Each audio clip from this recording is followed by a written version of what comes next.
Hello everyone, welcome back to the channel. My name is Marco and today we are back with more One Piece, episodes 509, 10 and 11.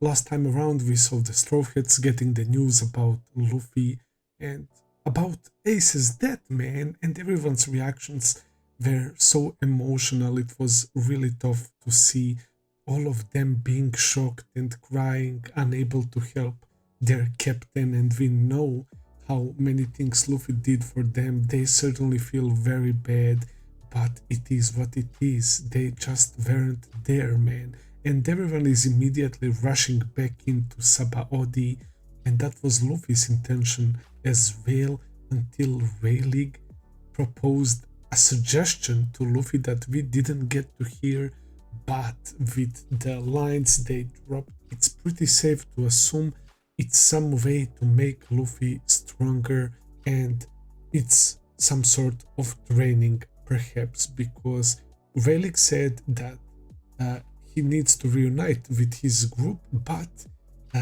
he needs not to repeat the same mistakes. I mean, not even mistakes.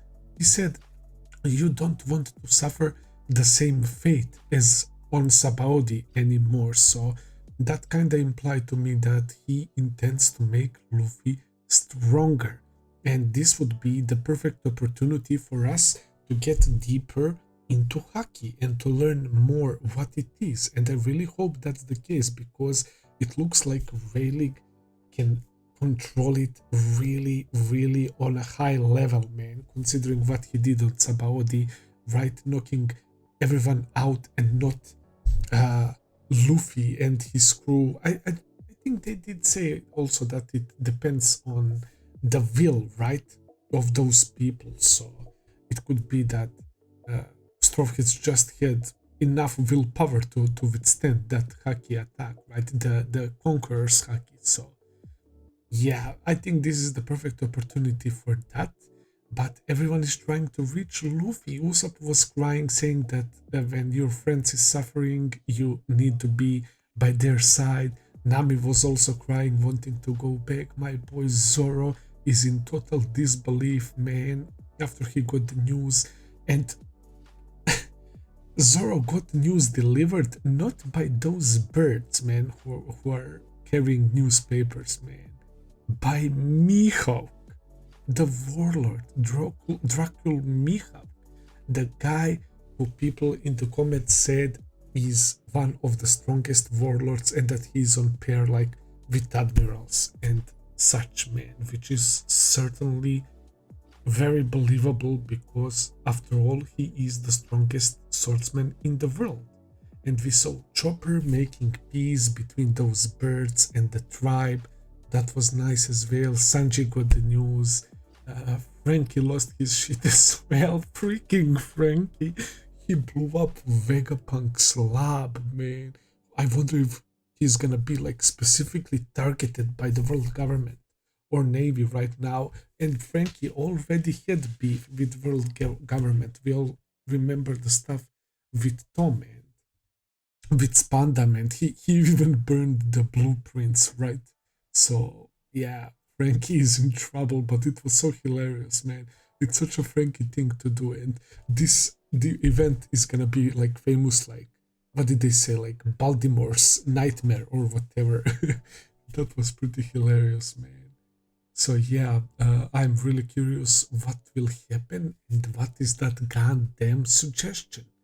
What exactly does it mean, man? I hate when they show characters speak or hint at something and then we just switch focus and cut the scene right there and move to something else, bro.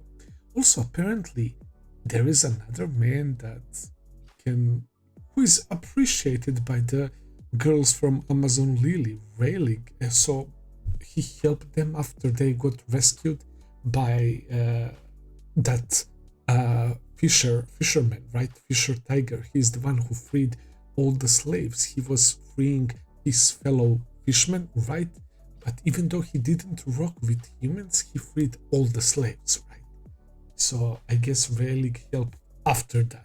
So that's pretty nice to know. Yeah, that's pretty much it, guys. I can't wait to start next episode. So without further ado, let's go to episode 509. Let's begin.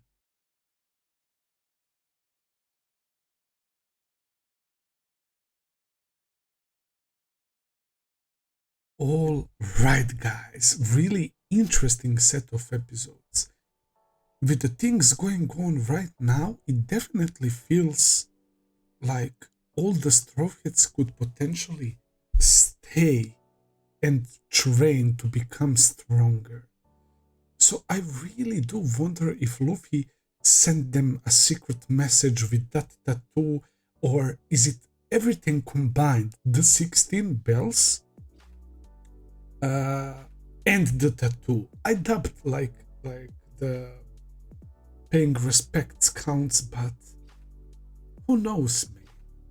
Rayleigh, it's Rayleigh we are talking about. It's King of the Pirates' right hand man.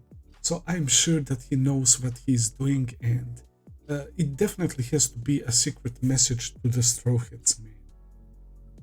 Potentially saying that there will be more time, right? That we don't need to meet ASAP or something along those lines.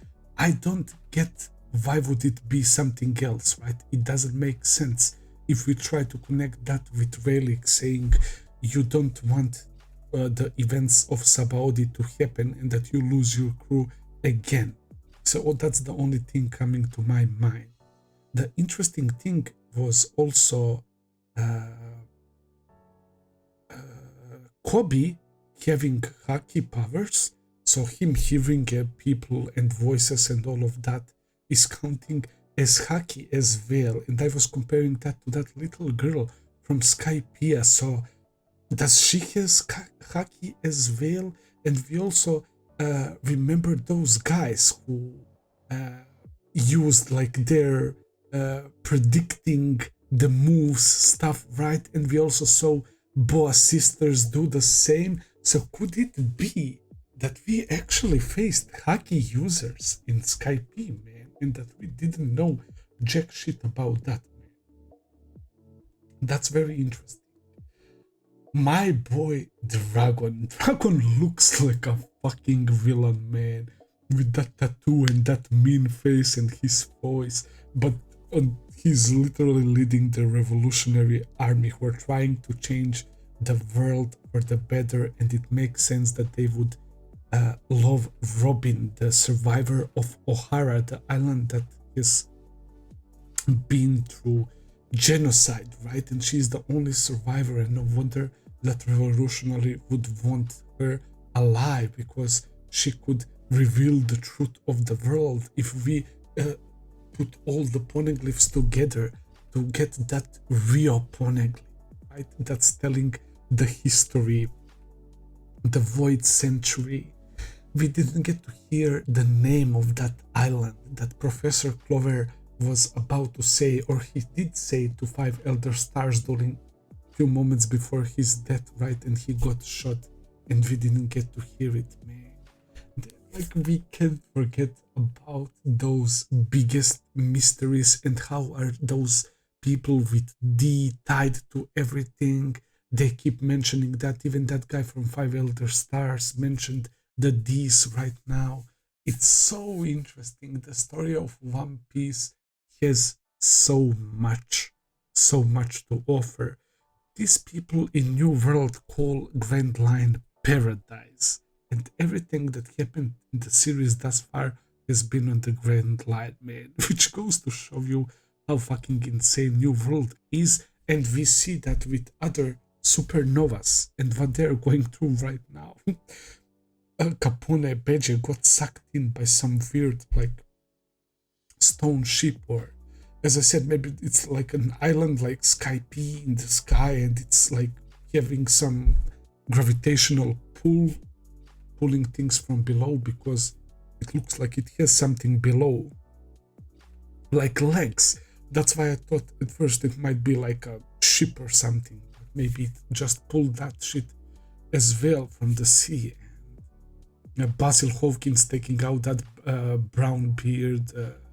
Eustace Kid is wild. He's crucifying those pirates. His crew is raw, man. They're really out to do some pirate shit, man. And he has the biggest bounty, if I'm remembering right, 315 mil on his head, man. And it looks like Whitebeard already took out someone in New World as well, somebody with bounty over 100 million.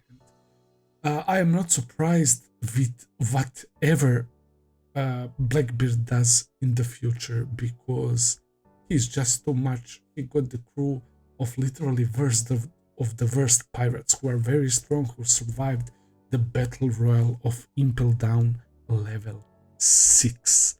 That is insane. Also, Sengoku stepping down right after this disastrous war at Marineford, right? That's really interesting, man. They're entrusting it to new generation, and that guy who was talking to him doesn't like that too much, but Sengoku said that it's bad if only the old geezers stay, right? You have to let the young ones lead, man, in this new era, in this new generation. And they were mentioning that Aokiji could potentially become fleet admiral, which I have nothing against, man, because out of those 3 admirals, man, I would probably choose Aokiji as well. Because he's a chill dude. It looks like he has a decent moral compass, and that he's actually questioning the decisions of Navy, right? Who was shocked when this guy Akainu ordered the civilians of Ohara to be attacked, right? And who felt guilty and actually let Robin live, and deciding to follow her journey to see if if it's gonna be his mistake, or perhaps him like actually doing a huge favor to the world if Robin one day decides, I mean not decides, if Robin one day gets the real poneglyph and learns the truth, which is, in my opinion, definitely going to happen one day. Really great set of episodes. As always, guys, I hope that you enjoyed. If you did, please consider subscribing, leave a like, comment, all that good stuff as always. Check out my Patreon page if you want to see full and early reactions. I will be seeing you very soon with another video. Until then, take care and have a nice day. See ya, guys.